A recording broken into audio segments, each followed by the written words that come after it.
There's a huge problem with gaming that no one's talking about. A lot of new titles coming out are stagnant, boring, or AAA slop. Very rarely comes a game that feels completely different, one of a kind, and leaves a mark on the gaming landscape.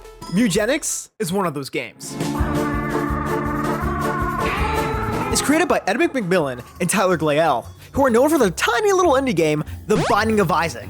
But what a lot of people don't know is that Mewgenics is 15 years in the making. And the reason why Isaac was made was actually for the team to get experience to make Mewgenics. When I made The Binding of Isaac, it was supposed to be dipping my toe in the water to understand roguelikes enough to make Mewgenics. Well, Isaac was a 3-month project. Like, Isaac was this bite-sized Flash game that was supposed to be me trying to learn the roguelike genre in order to apply it to a bigger scale game, which would be Mewgenics. One of the most successful indie games ever created was a stepping stone for this. So that leads to the question, does it live up to the hype? Yes. But honestly, it shouldn't have worked. Because imagine pitching this game to a company. Yeah, so I have an idea to make a game about cats fucking. They can have autism, Tourette's, cancer, and they'll die gruesome deaths. Dude, like what? There's no way that would work. Oh, damn. Okay, so it did work. And honestly, I doubted it. It's a tactical game, has team building, and it shows cats getting beat the fuck up. All things I don't really like. But it took all those things, bent me over, and spanked me. Because how do I already have 16 hours in it and it's only been out for 3 days? Basically, you're a cat breeder and you want to use eugenics to create the strongest cats. Then form a team of 4 to explore the city. While you explore, your cats level up, find money, and get absolutely plastered. But at the end of your adventure, your cats retire. Their time on the field is over. But their stats stay. So you want to use those trained cats to make some elite kittens, repeating the cycle until you complete your run. Though what really connects everything is the class mechanic.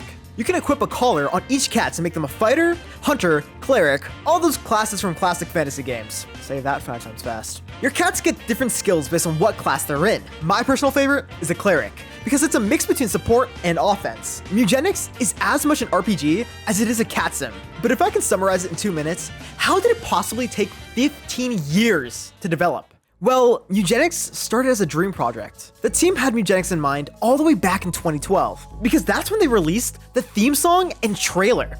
Funnily enough, the trailer doesn't have a release date, only coming soon, but it was shelved, and didn't really start until about 6 years ago, with Edmund and Tyler being the core team. Of course they had other help, but at heart, it was the duo, which makes it even crazier because Mewgenics has the same amount of content as all the Isaac DLCs. That's easily over 200 hours worth of content, and it shows. Over 1,000 moves, 900 items, over 10 classes, and on top of that, Mewgenics spent a lot of time perfecting these 2 things that a lot of other roguelikes struggle with: meta progression and difficulty scaling.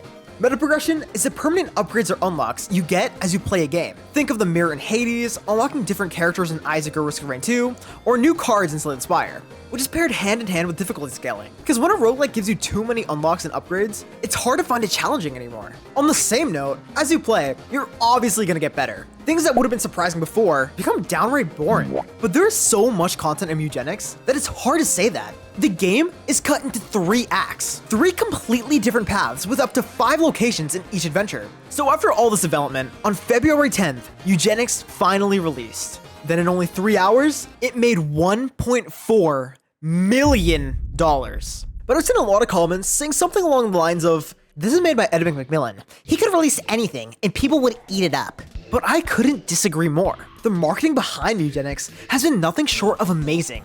As a marketing major myself, there are so many things that people brush off as meaningless that actually have a profound impact. Edmund himself was grinding. He streamed bi-weekly, showing off the game, building hype, and interacting with the community. And in the final month before it came out, McMillan streamed every single day to count down for its release.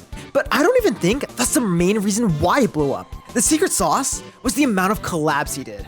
On top of creating content every day, working on the game, and replying to people, he put himself anywhere and everywhere. Gaming podcasts, Isaac creators, Twitch streamers, causing all these smaller communities to get familiar with Mewgenics. As I'm recording this, it is live right now. But that's not even it, because if you play the game, the voices might sound familiar. That's because they asked hundreds of creators to meow for them. What a sentence. Meow. Meow. So every voice line is a cameo from a creator you might know. Edmund wasn't just satisfied with the fact that he's already popular and successful. He wanted to secure the bag. After all, he deemed this as his best game ever made. Yeah, no, I think this is by far my best game. But Mewgenics is so much more than just a silly little fever dream game. It's a shining beacon. I started this video talking about how boring games have become. They play it too safe. They don't try anything different. And for what? Profit? Appease shareholders? Milk people like me and you for nostalgia? So the success of Mewgenics proves to gamers and developers that they don't have to be boring, get too comfortable, or be satisfied with the slop that's been released. Games can be weird, bizarre even. If a game about cats fucking can blow up, then what's next? Thanks for watching. Join my Discord if you want to talk about roguelikes.